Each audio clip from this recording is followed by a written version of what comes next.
Alrighty, hi everyone, I am Blaze here. Let's get into this video where we're going to talk about some of the key Necromancer alternate advancements coming into Luclin.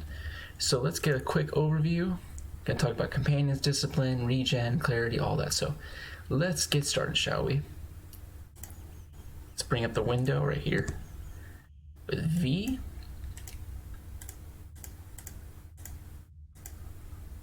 And let's see what we got.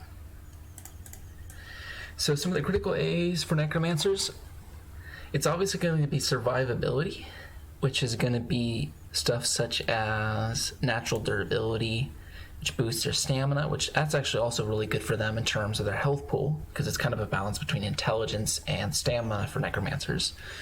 Combat stability, combat agility, so they can evade more, and there's also should be another one called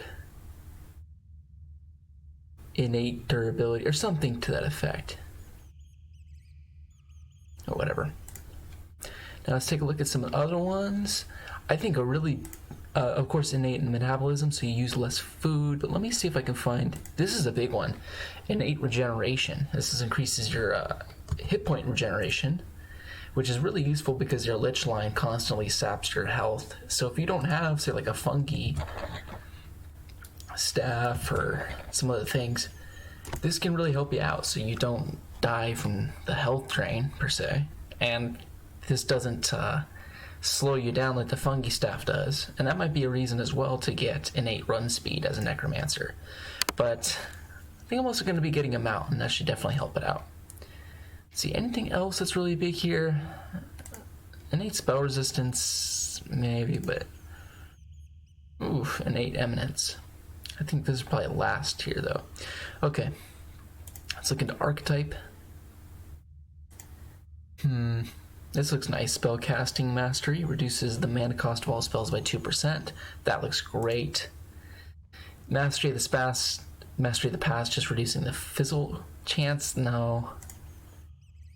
Spell casting deafness, it increases or reduces the cast time of beneficial spells that have a duration and an initial cast time of at least 3 seconds by 10%.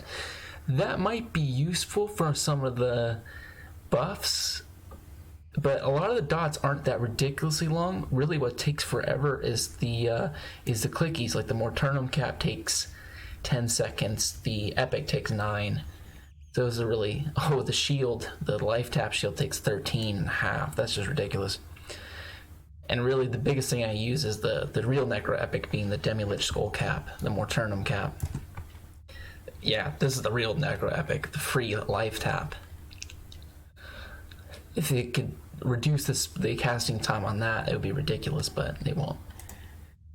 Mass group buff, this ability when activated doubles the mana cost of your next spell, so that it gets everybody. This isn't really so needed on Necros because you already have group DMF now. Innate Invis to Undead. This seems useful. When ability is activated, basically gives you Invis to Undead for 27 minutes. And that means you can free up a buff slot. So if you have the Circlet of Shadow combined with that, you have pretty much invisibility against everything, which is really nice. Men Companion, this one looks useful. This ability when activated instantly heals your pet for 3.3k. Summon Corpse, no. Fury of Magic increases chance to land a critical hit with your direct damage, no. Passive ability increases the strength of your critical direct damage, no. Mental Clarity, I could see that increasing your mana regen. Fear Resistance could be useful. This one seems really useful for groups and raids. Spellcasting Subtlety, I think this is a critical one. So it can be enabled or disabled, and what it does is it reduces the amount of hate generation of your attacks and spells by 5%. So I know with the poison dot line, like Venom of the Snake and Venom Bolt, it grabs so much aggro that if you're really using that as a big form of DPS, it is your fastest damage dealing dot you have as a Necro, then this is going to be a pretty good AA. Spellcasting Subtlety. And this is a very big one. Companions Discipline. This one gives you the pet hold a command which basically makes it so that if you get hit, your pet won't automatically defend you. Your pet will only attack something if you tell it to attack. So if you get hit, it won't. So this is really kind of big for if you're pulling, or if you're on raids, and there's a lot of these raid targets, they do AoEs. Is there anyone? Yeah, a lot of these raid targets, they do AoEs. And your pets will automatically go to defend you, which is kind of a pain. And then they get aggro on the boss, and I've seen wipes happen because of that. Look at class. Life Burn. This ability, when activated, consumes 75% of your total health to deal 100 of that health as damage to your target.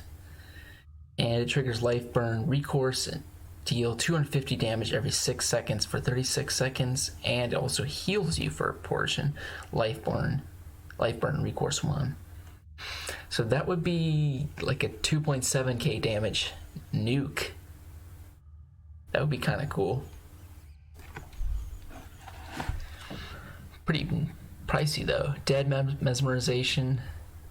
This ability, when activated, mesmerize up to 12 level 59 or lower undead creatures within a 35-foot radius. It looks like it has a 15-minute reuse timer. So once this spell, this is the main mez that Necros have, but you really can only do one at a time, and it only works up to 55, but it works on everything. Yeah, this one works on everything. That's the nice thing about it, this prior mez. This new mez only works on undead, so I could see it being useful, but only if you go to zones that are much more exclusively undead. Like, I could see this being useful if you went down to, say, Overseer Underboss Camp in Chardock, where there are some of those skeletons, but it won't help you against a lot of the living stuff. Fear Storm, it's an AoE fear. I don't see that as being super useful. This ability, Flesh to Bone, this ability when activated converts a meat or body part item you're holding into bone chips. No, don't need. Dire Charm, there's only one rank in this, so it doesn't seem to go any higher. Ability when activated allows you to permanently charm a level 46 or lower undead creature with a refresh of an hour 12. If it would scale up in level, I could see this being useful. But the problem is, I'm already able to mez or charm up to like level 59, I believe. And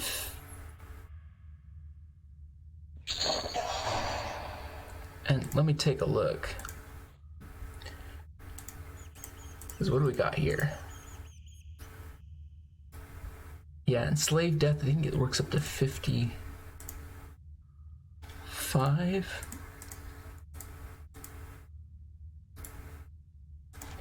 Well, let me do some confirmation here.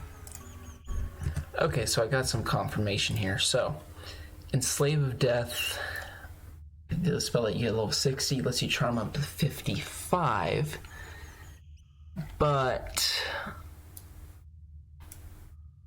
it only lasts for 30 seconds, apparently.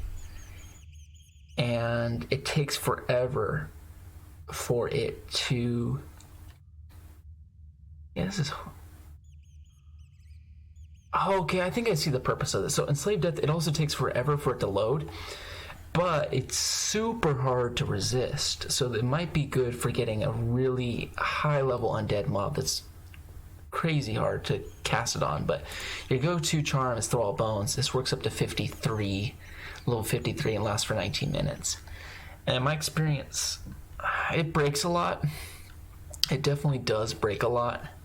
But if you have a Tash and Mallow, then it typically lasts for almost full duration. If it's just a Tash, then maybe about half the duration. But this is the best DPS Necros can do. So this does up to 53, and Dire Charm only goes up to 46, so I don't know. I don't know about this ability, and it costs so much. See if there's anything special, focus, no. Okay. So let's go back to the picture. So the big ones I can look at are Companion's Discipline for the Pet Hold command, Innate Regeneration for hit points, Mental Clarity, and then there's Natural Durability, Combat, Agility, all that for survivability, innate run speed, spellcasting mastery to reduce spell costs, and spellcasting subtlety to help you out with aggro generation. Now, whatever priority you want to put it in, that's of your own volition. But thank you all for watching, and I will see you in the next one.